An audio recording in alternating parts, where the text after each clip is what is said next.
All right, it's another episode of the podcast. Today we're coming at you from the world-famous Murphy's Memphis, right in the heart of Midtown on Madison. You're definitely not hearing any background music like the Rolling Stones or anything. I would never, ever have anything like that playing in the background. So today's podcast, I actually have three people here with me, and this is something that probably a lot of people thought may never happen ever again. So I've got Josh Shipp, Jason Pulley, James Hoffman. And so what name is your band going by this week? This is To Serve Man for right now, until further notice. Until the 27th, and then after the 27th happens, who knows? So, first of all, let's talk about how, what has this band been called over the years? So everybody knows. To Serve Man now. It was the Adversary before that for what, 4 years? About 4 years. Yep. And then before that it was Mrs.Fletcher For about 7 6 years. or 7, Yeah. something like that. So, it's been a while since you guys have played together, right? Yeah, I don't know who these guys are. About 2 years, Yeah. just almost to the month. We played in August of 2012 at the New Daisy Theater with about 8 people in attendance. I don't remember that show. So Yeah, we had this conversation earlier. Nobody remembers this show either. except me. And it was the very last thing that we did. I thought I dreamed it. It was a very bad dream. So, why now? Why 2 years later? Why now?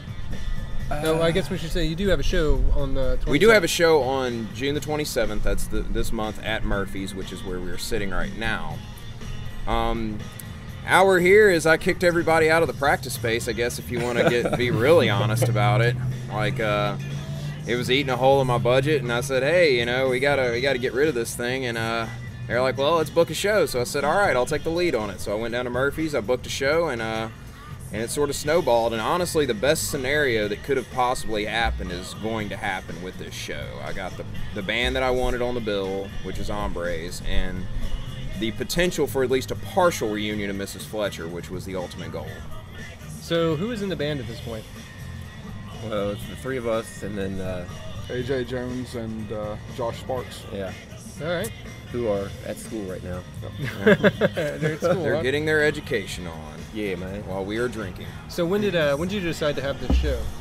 When did that decision? About 3 weeks ago. Yeah, I guess after he About that. said, all right, we can't practice over here anymore, it was like, oh shit, well, we need to at least have a going away show or something. Yeah, we need to do something about this. Cause Now we're going to be trying to piece together places to practice before the show. Yeah. Yeah.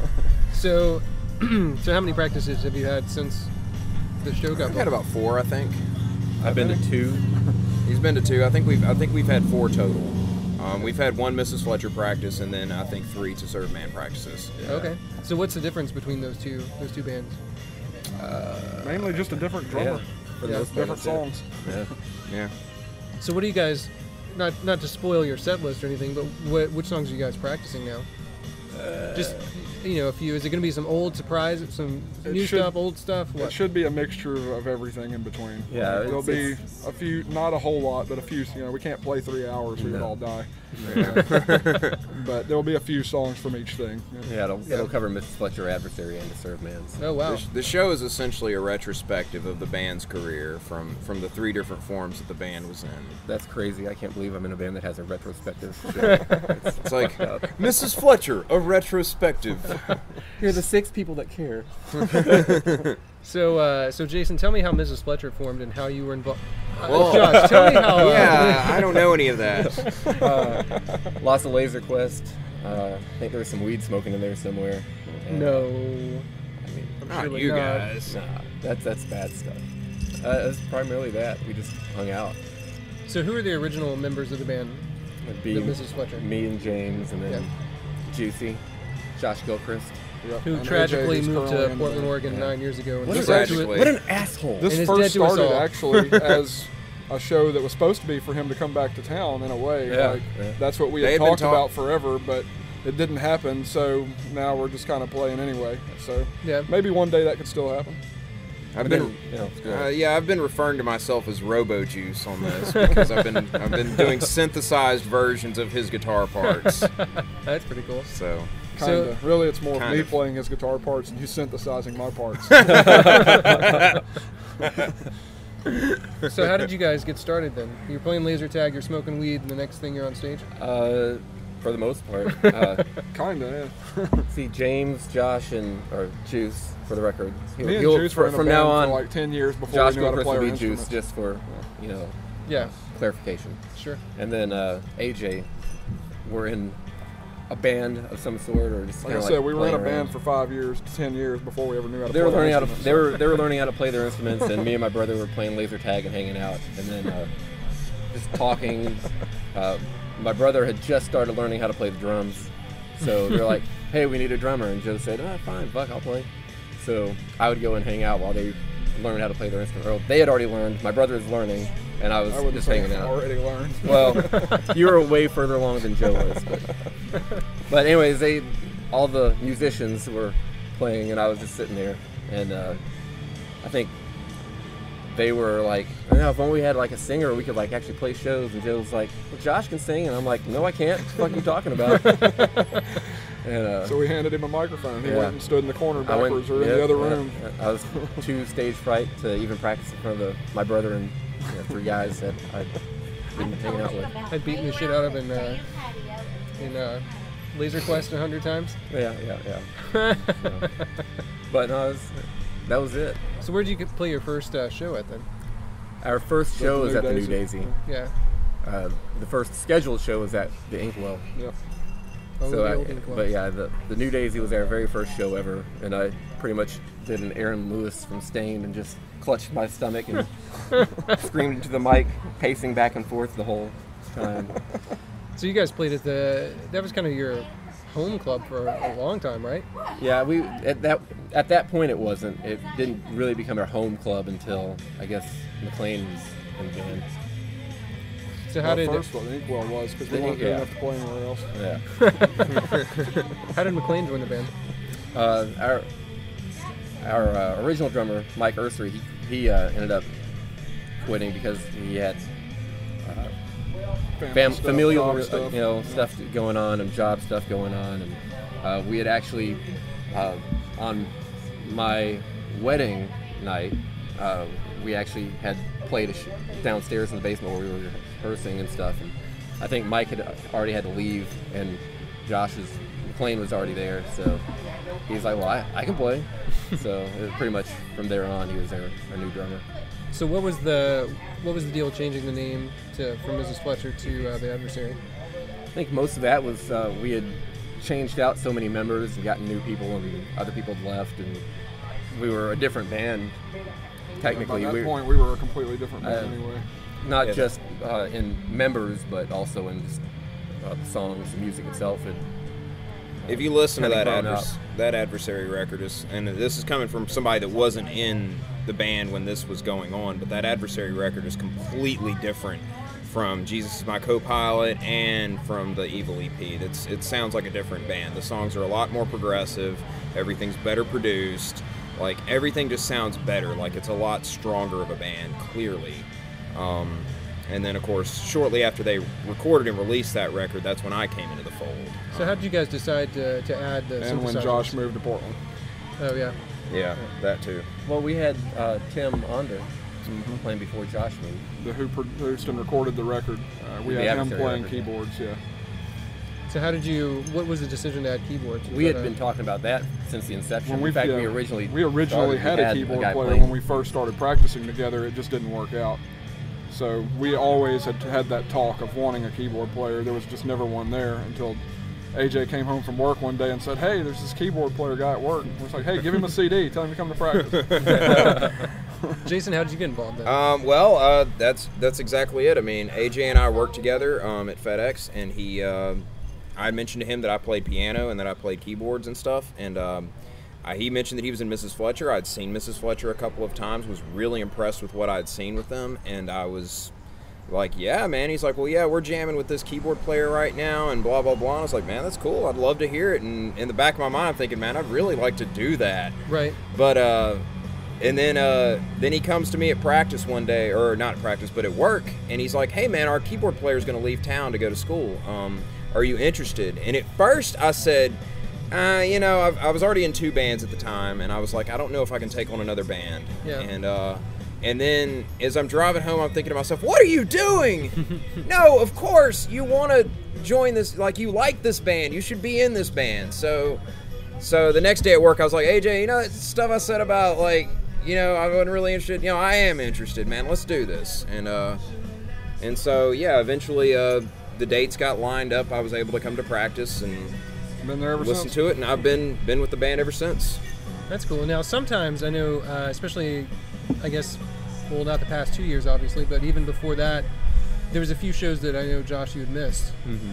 And then, Jason, you took over. Yeah, that was really weird. Like, I mean, for one thing, his vocal I'd like to hear those things. His vocal range is just a hair out of mine. Like, I have I don't know if you noticed this, but my voice is a little deeper than his. A little bit. And I can get all the scream parts just fine, but the high notes are really, really tough, especially when you scream and sing. Yeah. When you do the hybrid vocal thing, like, it really takes a lot of practice, and you have to do it correctly. I strained my vocal cords across the street at the P&H at one of the gigs, being really drunk. Yeah. And just going hard as I possibly could. I do that every And then show, not so. being able to talk for the Don't next feel 2 or bad. 3 days. Yeah, but Especially after this last practice. We'll be lucky if your voice makes it to the end of the show. The Fletcher practice. I was dead at the end of that. It's like, But you sounded good, so I sounded good for that night. Yeah. And after that, that's all we're hoping for. We just need Yeah. one night. One night. We just got to get one night out of That's you. all I'm and then- asking. As long as I can make it through the 27th, I'm all right. I'm good. Yeah. So what was the difference when you started writing songs as the Adversary as opposed to Mrs. Fletcher? Because I also noticed that there was a huge, I don't want to say leap forward as in saying that the other ones are bad anyway, but it was a different style, a little more complex too. I honestly, I never really thought about it that way. It's just I guess. No, just because a growing lot of up, those songs older. originally, when we started writing them, they were just being written as the next Fletcher record. Yeah. So the transition was, to some of it, seamless. Did the adding of a keyboard player, did that change Yes, a lot. any of the way?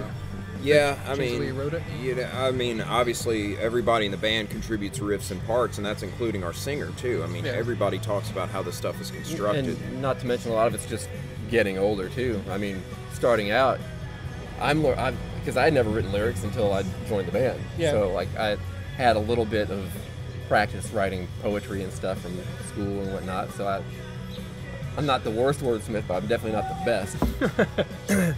So everything I was doing is primarily just on my experiences being that young and Yeah. learning how to write and all that. But, as the years go by, you not just in the ability to write, but the stuff that you write about is different too. Like Right.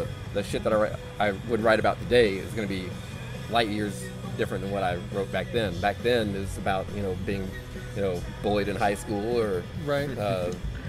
none of us. Well, I wasn't popular in school. I didn't want to be the one to say it, put the words in your mouth. But I was a nerd. Be real. Anti-religion and that kind of thing. Just having those issues were really what I had to say back then, and I've said those, so now it's actually a little bit harder to find stuff to write about that hasn't been written about a Right. billion times ever.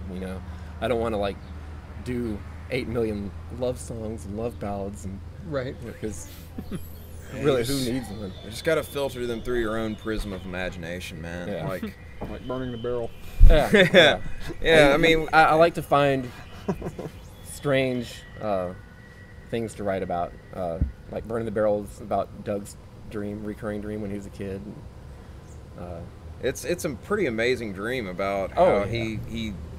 Can you explain it, James? I mean, It's like him rising in some sort of like tank or helicopter, like on some kind of primitive battlefield, and just mowing everyone down. Like you got Civil people War with era. broadswords and stuff, and And then he goes back into the ground and he sleeps, and all the people are afraid of him until he rises back out again. Yeah. This was his reoccurring dream. That's something to write about there. And I mean, and he would go into great, like, we've had conversations with him about this dream, and we're like, man, somebody should write a song about that. So, Yeah. consequently, it's the closing track on the To Serve Man record, with the helicopter outro, by the way. Thank you, Yamaha DJX, for that. That's funny. Now, was the Adversary CD I've got a copy of, the To Serve Man, where did that It's come out? available. or- It's available online. We have a Bandcamp, To Serve Man Memphis, Oh, okay. at Bandcamp. I have physical copies. I still have the box, so the physical copies still exist. It also exists on my computer too, so I can burn it off for people. If anybody gets one and knows anybody else that wants it, give it to them. Yeah. Give it to them, please. Like, we want people to listen to it. It's a great record. I think we're all proud of it. Like, I was really, really impressed with Sparky's drumming on the album. I think it's some of the best drumming he's done on any record. Right. And I think it all came together really nicely. I mean, if there's anything on that album that's understated, it's what I do, because my synths are very basic on that album. I got adventurous on some songs, but a lot of stuff I just laid back and let these guys do their riffing thing. And of course, Lancaster will blow your mind on guitar. I mean, the guitar work on that album is stellar. Yeah, so we have to pour a beer for him. Yeah. Yeah. He unfortunately is not with us anymore. He is in the woods. I mean, he's still alive. You didn't kill him. He's still living. Point out, he is not dead. Living in Conway, Arkansas. Yeah. He's in Conway, Arkansas. So who's playing guitar now on this? It's just me playing rhythm. That'll be it. That's why he's Robo Juice. I see. Yeah. Because you guys had we have a kind of keyboard that can fill in a little bit on lead. a slightly revolving door of guitar players, right? Yeah, we did. Yeah. We had Brent Hale for a while too. Yeah. Who's I think still jamming out in No Comply and has been in oh God, what was his other band's name? I know he's had several. Yeah, he's been in a bunch of different bands. But he actually contributed that song "Saved by Grace" to us too. Yeah. Which, Yeah. Is that still one that you guys play or no? Yeah. No, that's Brent's jam. Yeah. So we gotta let him. We gotta leave that one. They lay. played that in First Wave, didn't they? Yeah. Yeah, First Wave was the band I was trying to think of. Yeah. First Wave and No Comply, and of course he's been in several other bands too. But Well, what's been going on in the 2-year hiatus with you guys, musically or? Life, work. I mean, I did put out a record last year, a solo album called Strange World. I've also done session work for a bunch of different musicians. I've worked with a guy named Neil Barenblatt who was doing traditional South American music. Yeah. With a sort of a rock synth pop bent to it. It was really bizarre, and we did some great gigs last summer. I don't know where that project is going forward, but last summer was really, really fun to do that project. I've been doing side work with J.D. Rieger forever. Yeah. Since the same time I started playing with these guys. So I generally try to keep busy, man, with writing songs and doing recording sessions, and I'm definitely looking forward. Whatever we do going forward, whether it's make another record or whatever, I'm interested to hear how all that stuff is going to sound down the road. Yeah.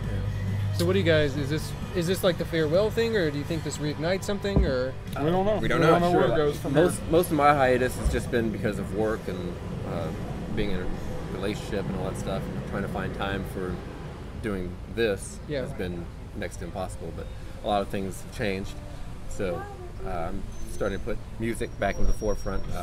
Artwork, drawings coming back, so I'm really wanting to focus more of my life on that than anything else right now. So how hard is it to get all you guys in a room these days? Bordering on impossible. On impossible. We've got two guys that, and this is no fault to them, but they're in school and they've got families. Right. So, and that's just a hard deal to overcome. How do you? I mean, do you have to practice in kind of segments and then everybody kind of? Whenever you can. If there's a guy out who's not the drummer, we do it anyways. Yeah. We've done it without him too, but we've practiced in every variation of musicians that you can have. Yeah. We've done keyboard bass drums, keyboard guitar drums, 2 guitars, no me, bass drums. Yeah. I mean, we've had a million practices without Josh. A million. Like, What's the first practice or the first performing of any, including practices, was 2 weeks ago. yeah. And so from that August 2012 show was the last time I sang, yelled, screamed, anything. So this is really hurts my throat getting back into this. How do you still remember the words? Oh no. No. Do you guys still remember your parts at all? It's not. It took not a little completely. work. Yeah, there's stuff that I remember a lot better than I had anticipated, and there's stuff that I thought, I'll never forget that one. And we practiced it, and I'm like, fuck, what the? When we got in there and started playing it, though, it was coming together it pretty coming fast. back. It sounds good. But luckily, we've got recordings of 99% of it, so that'll help. That's good. How hard is it to figure out the old guitar parts? Since I'm playing the stuff that Juice used to play, it can be a little tricky. But it's none of that stuff's that complicated. It's not that bad. No. So what's the how confident are you guys going into the show now? Extremely. Yeah. For at least Extremely 60%. Yeah. It'll be pretty good. I know it's going to be good. You know, whether or not it's going to be up to our musician standards, you know, we'll leave that up to the wind. I don't know, but I do know that the fans will really enjoy it. I do know it's going to. Anyway, so. I do know that on the other side of the amps, it's going to sound fine. Yeah. You know, and A couple of songs will be played that people have asked for a long time. So Yeah. Mm-hmm. Speaking of fans, definitely Mrs. Fletcher and all the names you guys have operated under have had a pretty strong fan base, I would say. I mean, it seems like familiar faces every time you guys would play. Do you guys still keep in contact with any of those people, or Some of them. A few. You know, mostly through social media, but yeah. Whenever I see somebody out from the old days, I mean, I was at a show. 2014 has been a year for a lot of bands in Memphis to get back together, and when Legion of Divine Punishment got back together, I was talking to a guy outside front. He had an Adversary hoodie on. So, oh wow. So yeah, I mean, I forgot we made do. Those. Yeah, I did too. But yeah, I mean, and so that stuff happens. Like, so yeah, it shows when I see these guys, like they remember me and I remember them. So we talk and stuff. One of my favorite things to do before a show is to talk to people. Like, I like to go around and talk to everybody and say, hey, thanks for coming out, because honestly, I may be doing an impersonation of a rock star on stage, but I'm not a rock star, man. I'm just a dude like that plays keyboards in a band. So how is life right now compared to the last time you played a show? What's changed? Is it still kind of the same, or more stable for me? yeah? Yeah, I mean, my life is good.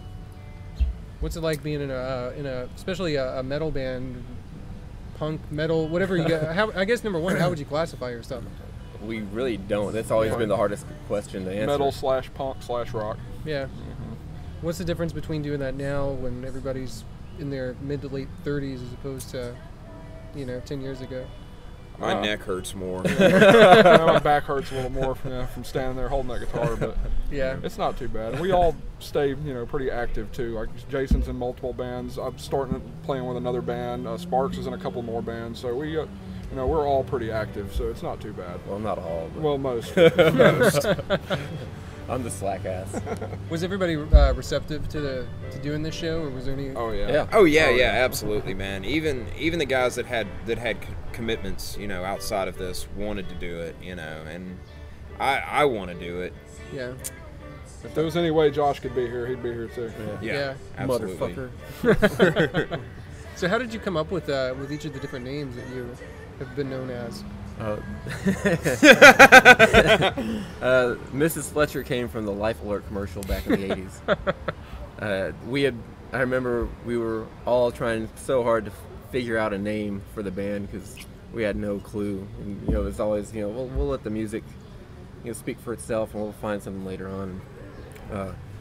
Me and AJ were talking at my ex-wife's sister's wedding, and somehow we got on the topic of the Life Alert commercial and help us on the way, Mrs. Fletcher. And then I looked at AJ and AJ looked at me, and it was over. We just knew, and we pitched it to the guys, and we're like, all right, with all the excitement that they muster. Sure. Okay. It's a great name. And then Adversary. I don't really even remember how that came to be. I think that was that. I was in the band after it had already I think changed names. It may have been based on a line out of a Sleepy Time Gorilla Museum song. Yeah, there was the That donkey-headed intro, adversary. yeah, I think that's where that's that- possibly. I don't know if that's 100% it. It was. I don't Juice know. was the one who Juice originally and McLean, came I up think, were the ones that were kind of Yeah. on that. And Why did the name change then to Certain Man? after Juice had left and Brent replaced Juice, Brent left, and then Lancaster came. And when Lancaster And came, plus Josh replacing Josh. that's right. Yeah. Yeah. Sparks and, After the- and Brent Hale, Sparks and Lancaster replacing McLean. Replacing members of the band will completely change everything. You say it so much better After than the I do. massive revolving door, we had a situation where there was another band called Adversary that had just signed, and we knew that the name change was going to have to happen anyways. Yeah. We got Lancaster in the band, and And Lancaster had, we were talking about something in his recording studio, and he said, man, so what are y'all going to change the band name to? And I said, man, I don't know, something geeky, I suppose. He's like, well, I've got something geeky. And To Serve Man, which of course is a Twilight Zone reference to that very famous episode of the Cookbook where the aliens came down and enslaved humanity to feed them to each other, you know, or to feed humans to the aliens anyways. But yeah, so he suggested that name, and at the time it wasn't taken by anybody that was signed, so we went ahead and rolled with it, put out the record, and that was that. So what are you guys most looking forward to about playing the show? Just playing the show. Playing the show. Yeah.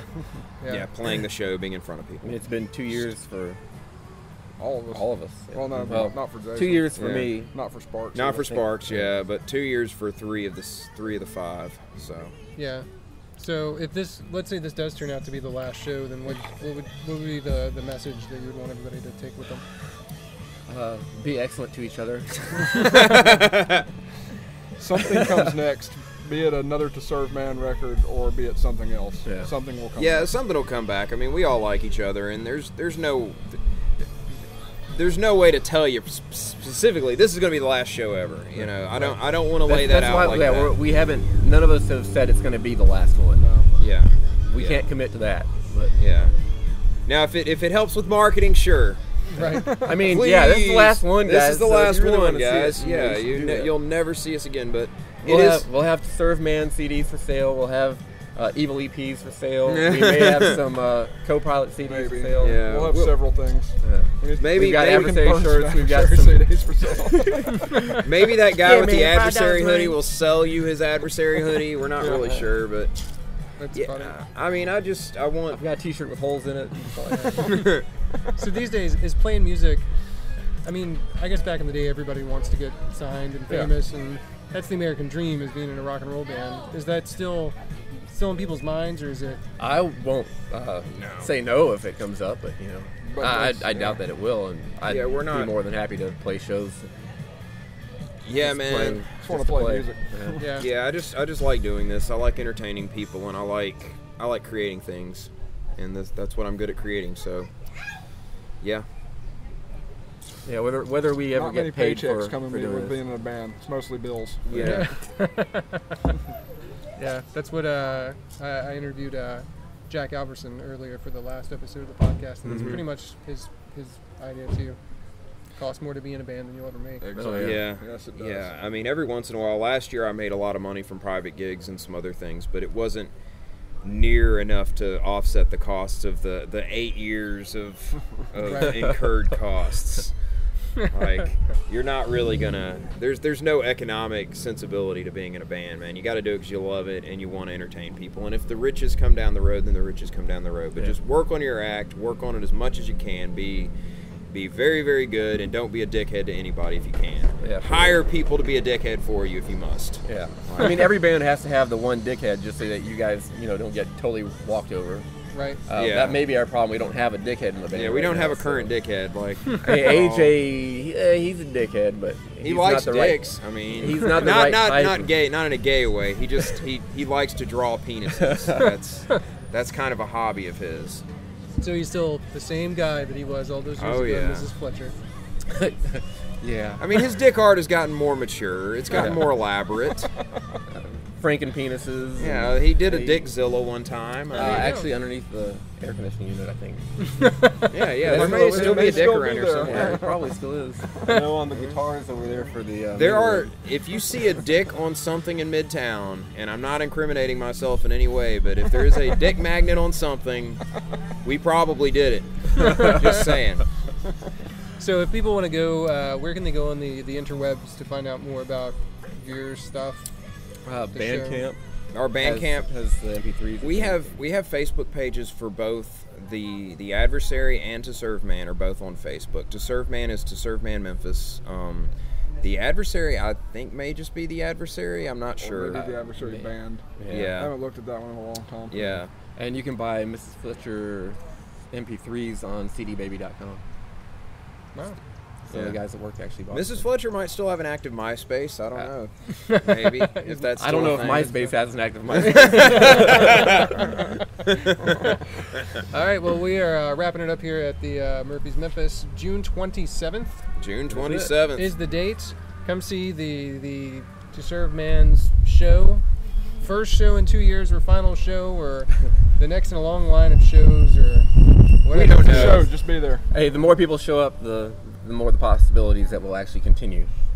So if there's only 6 people here, then There's only 6 people here. we that may we're go, just you know gonna, what? We're just gonna gonna call go. it. We're gonna crawl into the gutter and disappear forever. But Well, and that goes for band members of this band as well. Please show up to play the show. Yes. Take your test that day or the day before. 3 out of 5 ain't bad. All right, thanks for listening, and we'll see you again soon. Bye. Bye. No, that's not Rush playing behind us at all. No, it's not. It's not. It's not.